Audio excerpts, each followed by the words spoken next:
Hi guys, my name is Laura and welcome back to my channel.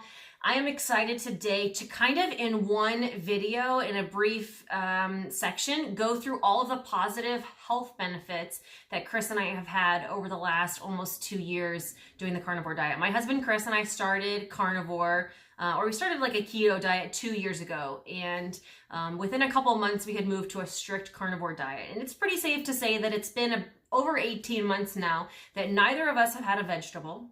Neither of us have eaten any organ meats, neither of us take any supplements, and neither of us have any health deficiencies at this point. In fact, we both have had a tremendous amount of fat loss, and which we've talked about quite a bit, and we also have had a lot of other health issues that have been resolved. And so what I want to get to in this video is all of those positive things, really just going to list them out and explain them briefly, so you get a clear picture of what the carnivore diet has done to heal us as a couple. I also want to point out a couple negative things that we've experienced or that we've heard about, maybe some transitions to the diet and any negatives. What are there negatives to carnivore in general? And then there are two myths, meaty myths we'll call them, that I get asked on a regular basis. And so at the very end of this video, I'm going to address those two meaty myths. So we're going to get started. And I am excited to have Chris join me, and we are just gonna kind of go through briefly the positives, all of the amazing benefits and changes that we've seen since we've been on this carnivore way of eating now for the last 18 months. The most obvious is fat loss. We definitely are not the same people that we were before. We would probably not have fit in this frame together a year and a half ago. And so along with fat loss, we both have lost weight in the past, but this time we've actually been able to maintain it. And so it's been, about a year that we've been able to, that's a video that we need to make, is like a year of maintenance. And there's been challenges. It hasn't been quite, as simple as we thought it would be, but we have done it. It's definitely been manageable though. Yes. It's been manageable because we enjoy the diet so much. So what else? Let's talk about major health issues that, what are the positive health issues that you've had resolved since we've been doing this? So the biggest issue I had, and it's probably related to all the issues that I have on my list, is type 2 diabetes. Mm-hmm. The poor diet I was eating was wrecking my body. And the biggest thing that I was trying to achieve when starting this was to, even more than the fat loss, which they're kind of in tandem, but reverse the type 2 diabetes, which I was able to do. And I don't know how long it actually took, but 8 months after I started, there was no test that could find any sign of type 2 diabetes in me anymore. And he was off of all medications for that within 2 or 3 months, right? Within 2 or 3 weeks. Okay. It was pretty quick. Yeah. So immediately, type 2 diabetes reversal, off of all medications for that. What other medications have you been able to stop taking since then? I was on medication for blood pressure, which within a few weeks I was able to stop taking that as well. I noticed myself almost passing out, tested my blood pressure, and it was really low. So I stopped taking that medication. And ever since, my blood pressure remains constantly 120 over 80, pretty much perfect. I had sleep apnea. I used a CPAP for about 10 years, and I was able to stop using that after I had lost a bit of weight, so I do think that the weight had a lot to do with that. Mm-hmm. But now I can sleep without not breathing in the night. Or snoring and keeping me up all night. Snoring. I still snore every now and then, but yeah. It's definitely better. No machine. No right. Machine anymore. No cords getting in the way of everything. No choking and gagging. Yeah.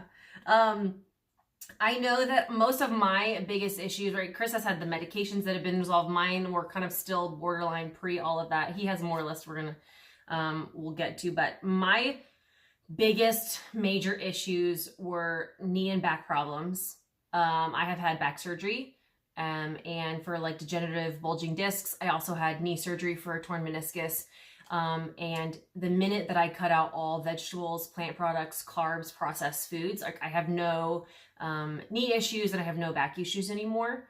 And if I were to have a bunch of nuts or something like that, instantly my knee and my back would flare up again. So that's been one of the biggest things for me. And then I think... And I had the knee pain as well.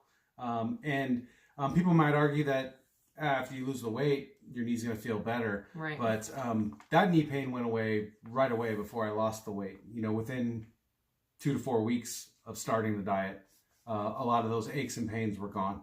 And part of the reason why we don't have, cheats and stuff now is because if we were to, all of those pains would come back. Even at the lower weight that we are now, all those pains would come back by introducing foods that are not meat anymore.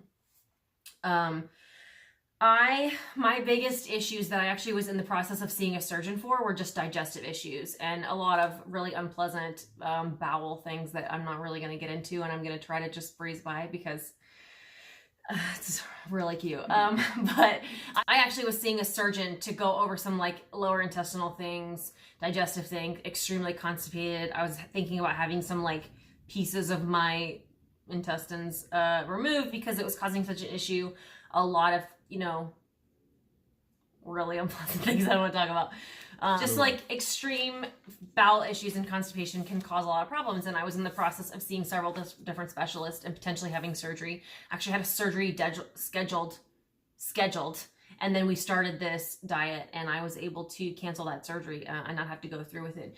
The other thing was just a lot of gynecological issues. I was constantly having some sort of infection, cramping, severe cramping. I had several cysts that I was seeing my doctor for. I was getting regular ultrasounds, regular cultures, tons of antibiotics, tons of creams, tons of medications. I was on several different forms of birth control and hormones just to try to regulate my cycle, try to help with pain, help with cramping, and help with cysts. And after doing this diet now, I take no medications for any of that. I have no issues. My cycles are very now normalized, very easy, no cramping. I would even say no PMS symptoms. Chris might slightly disagree, but for the most part, really no pain. I'm taking, it's been, those monthly cycles have been a breeze compared to how they were before. One of the unexpected things that I had happen was I used to take 3 or 4 different allergy medications every single day, including nasal decongestant spray I was addicted to every day. Within a couple months of starting this, I noticed I wasn't taking them anymore because I wasn't having any of the symptoms. So my allergies went away. Gone. Same thing with like just little things like over-the-counter ibuprofen. We used to buy that at Costco and go through bottles and bottles of over-the-counter ibuprofen just for like general aches and pains and headaches and all of our joint pains. So we both have had a lot of joint pain and we both had a lot of skin issues. I know I used to go get pedicures at least once a month just to get all this skin scraped off my feet, and I get them maybe once or twice a year now. But that's more just because it's like summer. But neither one of us have skin issues. The dry heels and elbows is completely gone. Right. I used to put lotion on my elbows every day and it didn't do anything. My heels, I had all kinds of expensive creams that I put on there under my socks to keep them moist, and they were still cracked like Death Valley. And now I don't do anything to them and they're perfectly normal. I also was constantly like stealing the kids' diaper rash cream just because like there's places that my fat and skin would kind of like chafe and have rashes right from my skin and things. And so using diaper cream to try to help with that is no longer an issue, thankfully. I think I'm a lot less sweaty now too, and just smelly in general, right? I may not notice if I haven't like put on deodorant first thing in the morning, or by the end of the day, I'm definitely not needing a deodorant refresh. Even if I go work out, I'm really not. I don't think I'm smelly Not only anymore. almost no body odor. I mean, it takes days to start to get any body odor. I shower also eventually. No other kinds of body odor come out because we're not fermenting in our guts anymore. Yeah, like no farting. So we don't ever fart. In fact, if one of us farts, we look at each other like, what did you eat? Because it's that rare. Yeah, definitely. It never happens anymore. I know I've made an entire video about this because it's one of the biggest questions that I get asked, but my hair loss. I had all of this hair loss. This is all my new hair growth. So I have an entire video strictly dedicated to it because all my hair was first falling out. And now it's all the way past my chin. So I look sometimes like I have a little backwards mullet, but it's because all my hair is growing back in because I'm eating so much steak. Another thing that I had was I required less sleep. It used to be I would sleep 7-8 hours and feel exhausted. After I started this way of eating, within a month or so, I'd wake up after 6 hours and feel completely refreshed and ready to go. Mm-hmm. And still to this day, like 6 hours, 6.5 hours is the most I can possibly sleep. And sometimes I'll be hopping up at 4 a.m. and she'll look at me like I'm crazy. Like, what are you getting up for? And I'm like, I'm awake. I'm like, I'm done. I'm ready. And how often do you hear me complain about being tired in the evening? Yeah, never. When we used to hardly be able to make it up, like after the kids went to bed. I've always been somebody that needed a lot of sleep. You know, my mom joked that when I came home from elementary school, I needed to take a nap.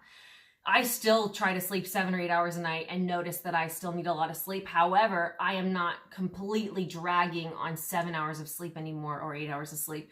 When in the past, I could sleep 8 hours and still really want a nap. And so I do feel a lot more refreshed when I get that, you know, good night's sleep. I also was somebody who, for most of my adult life, had a lot of issues with acne. I had like up and down my arms, all across my back, my face, obviously like crazy amounts of acne on my face. I never dealt with it going through puberty. It wasn't until I hit my 20s, or I used to joke that like, who goes to college and gets acne for the first time? And looking back now, it's because that's when I introduced processed foods, and I really never put those things together. I used to have, you know, breakouts all over the tops of my arms and these like little bumps and rashes all over my arms and my legs. And then also just like crazy amounts of acne on my face. And now I get, you know, an occasional hormonal pimple, but other than that, it's really non-existent. I used to get skin tags a lot, and any that I did have went away, fell off, and I haven't had any since. Yeah. Skin tags are a sign of insulin resistance. So now that I'm not insulin resistant, no skin tags. Yeah, all these random benefits and cost savings and medical savings. I went to the doctor to get some blood work just for fun the other, a few months ago. And other than that, neither one of us have been to the doctor in a really long time. So what are some negatives? All right. We had a hard time coming up with this list. We sat for a while. I know that at first, the digestion is a challenge for a lot of people. We experienced this as well. And it's the opposite of what you might think. You're not going to deal with constipation when you switch to an all-meat diet. Those of you who actually have gone to this way of eating know that it is quite the opposite. And you're going to deal with some loose stools, some volcano eruptions, as Joe Rogan called it. And so we experienced that for sure. Your body does adapt over time. For some people, it takes a lot longer than others.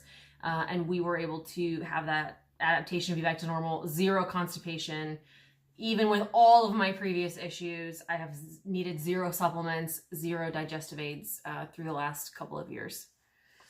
So that was a negative.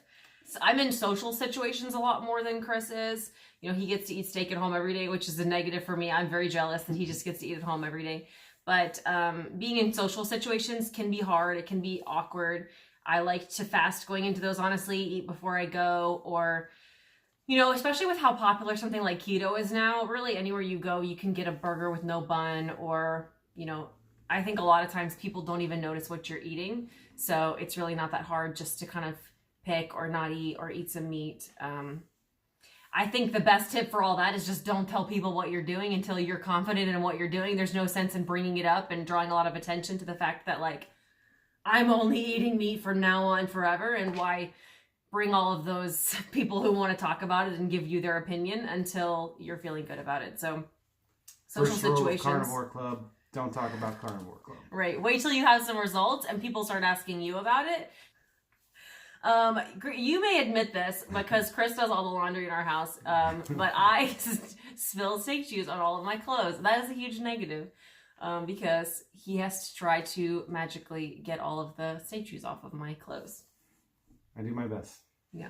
What other negatives can we think of? I think as far as like health issues, we don't have scurvy.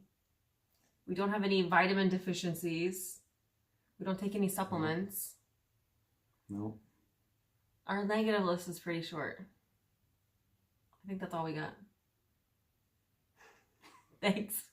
All right, and now for the 2 meaty myths that I promised from the beginning. I think the first meaty myth that I hear a lot is the fact that there's no variety on carnivore and it's really restrictive, or people say like, why do you guys only eat beef? Why can't you eat other meats? You absolutely can eat other meats.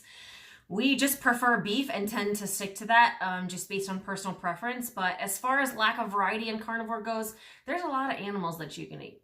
And there's a lot of cooking methods that you can eat, and you can even use some seasonings too, depending on your goal.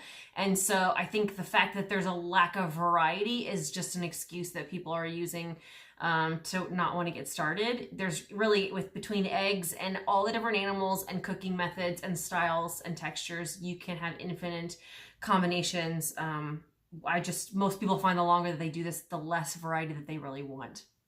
And the second myth is just carnivore is expensive. If you've been doing carnivore for a while, you are laughing and rolling your eyes right now because you know it is expensive as you want it to be. We have actually had a very expensive weekend in our house. We ate prime steaks yesterday, and today we went to Fogo de Chao. This is a very expensive weekend if you want to be a carnivore. But most of the week, Chris is eating steaks that come from a grocery store, and he's eating burger patties and even some chicken thighs. I eat a lot of fast food burger patties, leftovers at work, and steaks that are on sale. So you could live on ground beef and eggs and make this cheap as living on packaged food from Walmart. This is as expensive, or you could be buying organic, grass-fed, expensive ribeyes every single month and every single day. I personally can't afford that, nor do I want to do that. And so I choose to have a couple expensive days balanced out by a lot of eggs and ground beef and cheaper cuts and steaks that are on sale to kind of make up for it and keep me happy. So hopefully those two things, the good, the bad, and now those two myths dispel some things. And I would encourage you to give carnivore a try, stick around, check out some of the other videos to see what exactly we eat every day. Drop any questions for us that you have down below. And thanks for checking out our video.